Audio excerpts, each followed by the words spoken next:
Even though these kits are available without a prescription, their safety is highly questionable and it's not safe at all. How? Taking an over-the-counter MTP or MIFI kit bypasses the important and a crucial step of a gynecologist consultation and supervision that a woman needs during her pregnancy termination.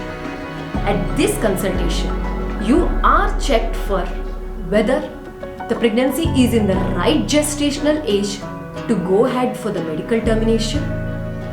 Is it seen in the right place and location? That is, whether the pregnancy is growing in the uterus or outside the uterus. Wherein both the scenarios is totally involved with the safety of a woman's health.